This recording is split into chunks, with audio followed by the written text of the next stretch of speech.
खुलुमबाय लोगोफोर, नोंथांमोनखौ बड' एसएम आपडेटनि गोदान रादाबाव बरायबाय। मिजिंथियो गासिबो गाहामै दङ। दिनै नोंथांमोननि थाखाय गोदान खौरां बुथुमना लाबोदों। नोंथांमोना गुसुं समावनो गासै फिसा गेदेर रादाबफोरखौ मिथिनो हागोन। अन्नानै भिडिअखौ जोबजासिम नायलांदो। फैदो लोगोफोर, बिदिबा दिनैनि गोनांथार बर' रादाबाव। गिबि रादाबाव दङ मोनब्रै आयदायाव 25 नाम्बारै खुंफुंजागोन मेट्रिक आरो हायार सेकेन्डारि आनजादा। मिरु एबसुआ मेट्रिक आनजादनि सायाव सेबाजों सावरायदों। मोनद' प्रप'जाल होदों। रायजोआव सिगाङाव थि खालामनाय बायदिनो आनजाद खुंफुंनायनि थाखाय थियारि जादों सोरखारा। 15 जुलाइनि गेजेरावनो खुंफुंनाय जागोन मेट्रिक आरो हायार सेकेन्डारिनि आनजादफोरखौ। सेबाजों गिबि मन्थ्रिनि सावराय जथुम जानायनि उनावनो बे गोनांथार थांखिखौ लानाय जादों। अदेबानि दासिम बे थांखि लानाय जायाखै दि मा राहाजों आनजादखौ खुंफुंनाय जागोन। 1 नम्बरनि सोंथिजोंबो आनजाद खुंफुंनो हागौ। मोनब्रै आयदायाव 25 नम्बरै खुंफुंनाय जागोन आनजाद। फरायसा फरायसुलिफ्रा खालि मोनब्रै आयदानि सायावसो आनजाद होनो नांगोन। इंराजि, सानखान्थि, बिगियान आरो समाज बिगियान आयदायाव थागोन सोंथि बिलाइ।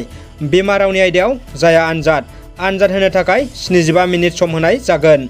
हायार सेकेन्डारिनियाबो बिगियान, आर्टस आरो कमार्स बिफाननि आनजाद खुंफुंनायनि थाखाय लादों गासैबो राहा।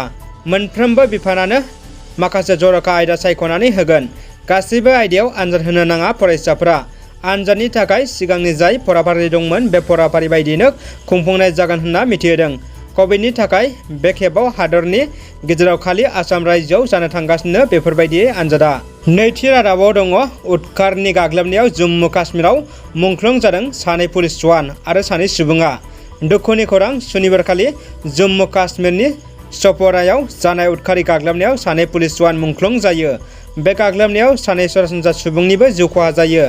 मिथिनो मोननाय बायदिब्ला बे गाग्लोबनायाव गुबुन 3 पुलिसा जोखोम जायो आरो बिथांमोनखौ फाहामसालियाव थिसननाय जादों। बे पुलिसफोरा पेट्रलिंनिमोन, जाय सानफ्रोमबोनि रैखाथिनि बिबानाव दंमोन। माहारियारि खौरां बिजोङाव होनाय खौरां बायदिब्ला सपरानि गुबै जायगायाव बे जाथाया जादों। बे जाथायाव 4 सुबुंनि जिउ खहा जानायनि गेजेराव 2 पुलिस जवान आरो 2 सरासनस्रा सुबुंमोन। बे गाग्लोबनायाव साबैसे उदखारिनि जिउ खहा जादों एबा जोखोम जादों बेनि बागै दासिम जेबो फोरमायनाय जायाखै। मेघालयआव आसामनि आइजोखौ ड्राग्स होनानै जिनाहारि खालामनाय खौरां गोसारदों। मेघालयआव जानुवारि दानाव आसामनि सासे आइजोखौ ड्राग्स होनानै जिनाहारि खालामना हाग्रायाव गारनायनि अजद सिखांदों सासे केब ड्राइभारनि बेरेखा। फोरमायनाय बायदिब्ला गाग्लोबजानाय आइजोआ गावनि गुवाहाटीनि न'निफ्राय मेघालयनि निहुसिम थांगासिनोमोन। पुलिसआ जाथायजों लोब्बा थानाय सासे सुबुंखौ हमदों।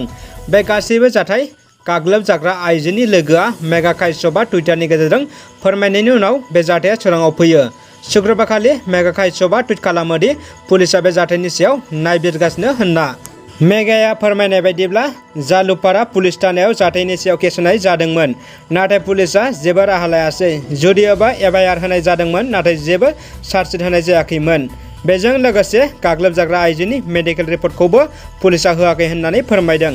मेगानि पस्टखौ मेघालयनि कंग्रेस एमपि आमफ्रिन लिंड'आ नुयो आरो बे जाथायनि सायाव गोख्रों नायबिजिरनाय जागोन होननानैबो खोथा होयो। सोरखारा ब्लेक फांगासनि मुलिखौ खालामदों टेक्स फ्रि। अक्सिजेननि बेसेनखौबो खमायहोदों सोरखारा। कर'नाजों सोमोन्दो थानाय बेसादफोरनि बेसेनखौ खमायनायनि थाखाय खावलायनायनि उनाव दिनै जीएसटी काउन्सिलआ गनायनानै लायो।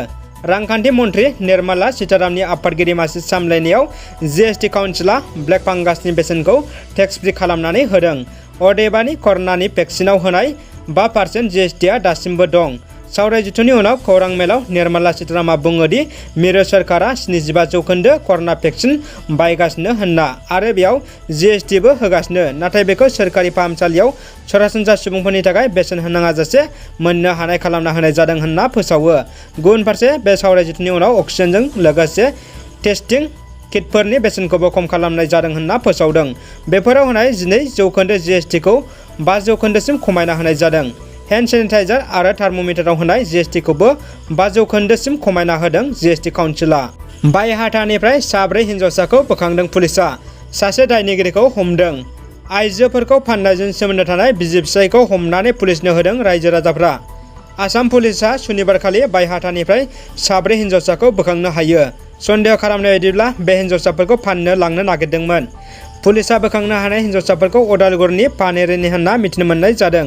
पुलिसआ हमनो हानाय दायनिगिरिखौ गियास आली 32 बोसोरनि होननानै मिथिहोदों। जाथायनि सायाव पुलिसआ दासान्दि सोंथि खालामगासिनो दं। गिबि मन्थ्रि हिमन्त बिश्व शर्माया टुइटारनि गेजेरजों बे हिन्जावसा 4खौ बोखांनो हानायनि बागै फोरमायो। बिथाङा टुइटाराव लिरबावो दि गुबुन दायनिगिरिफोरखौबो हमनो थाखाय नाजाबाय थानाय जादों होनना फोसावदों।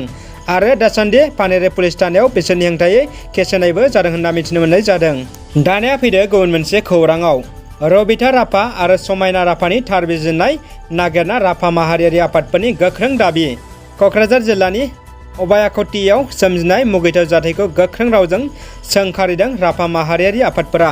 राभा डेभेलपमेन्ट काउन्सिल आरो क'क्राझार जिल्ला दुलाराय राभा आइजो काउन्सिलनि दैदेनगिरि, दुलाराय राभा फरायसा आफादजों लोगोसे गुबुन गुबुन आफाद गौथुमनि दैदेनगिरिफ्रा क'क्राझार पुलिस थानानि सिङाव थानाय बावखुंग्रि अबायाखटि गामियाव सोमजिनाय मुगैथाव जाथाय रबिता राभा आरो समायना राभा मुंनि सानै हिन्जावसाखौ जिनाहारि खालामना फासि नांनाय थासारियाव आलायना गालांनाय जाथायजों लोब्बा थानाय दायनिगिरिफोरखौ पुलिसआ 24 घन्टा समनि गेजेरावनो गोख्रों संदाननांगौ होनना दाबि दैखांदों।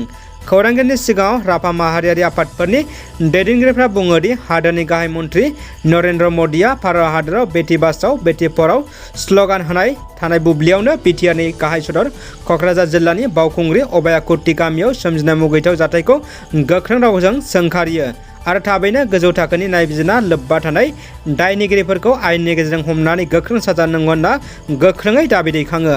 दानिया फैदो जोबथा खौराङाव। डिउटियाव थानाय पुलिसखौ बुथारनो नाजानायनि दायाव बिएसएफनि जवानजों लोगोसे 3 सुबुंखौ पुलिसआ हमदों। टेकआव जादों बे जाथाया। टेक पुलिस थानानि सिङाव थानाय बामोनपुखुरि पुलिस थानानि सासे पुलिस जवानखौ डिउटियाव थानाय समावनो जिउ फोजोबनो नाजानानै गोजा न'नि आलासि जानाङो बिएसएफनि जवानजों लोगोसे 3 सेंग्राया। मख'जाथावदि बामोनपुखुरि पुलिस थानानि पुलिस जवान प्रणब बरुवा आरो सानै पुलिसआ गावनि बिबानावनो दंमोन। जरहाट आरो शिबसागर जिल्लानि सिमनानि जाजि दैमानि दालांनि साखाथियाव हराव खमैबो 1 रिंगासोआव टियकनि फारसेनिफ्राय AS0309685 नंनि गंसे मटरसाइकेलाव फैनाय 3 गाखोगिरिफोरखौ थाद'नो बिथोन होयो पुलिसआ। नाथाय मटरसाइकेलाव थांनाय सेंग्राफ्रा प्रणब बरुवा मुंनि पुलिस जवानखौ गाग्लोबो, जायनि थाखाय गाज्रि जोखोम जायो पुलिस जवाना।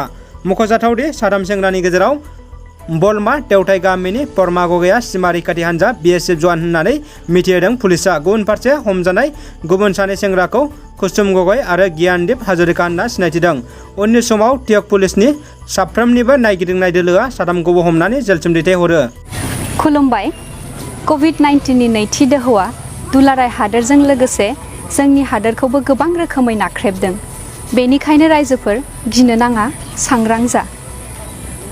कर'ना महामारिखौ होबथानायनि जाहोनानो जाहैबाय जोङो गावनो सांग्रां जानांगोन। गगा मोननाय, गुजुनाय, लोमजानाय आरो खर' सानाय बायदि जायोब्ला थाबैनो कर'नानि आनजाद खालाम आरो गावनि लोगोसे नोंथांनि न'खरखौबो रैखाथि लाखि। थाबैनो भेक्सिन ला। सोरखारि देहा फाहामसालियाव बेसेन नाङाजासे मोननाय भेक्सिना थारैनो आबुं रैखाथि गोनां। आरो मास्कखौ गाननो माब्लाबाबो दाबाव। गोजोन्थों। रादाबा एसेनोसै लोगोफोर। अन्नानै रादाबखौ लाइक कमेन्ट खालाम आरो लोगोफोरनो शेयार खालाम। चेनेलाव गोदानब्ला साबस्क्राइब खालामनो गुरै खावलायबाय। गोजोन्थों।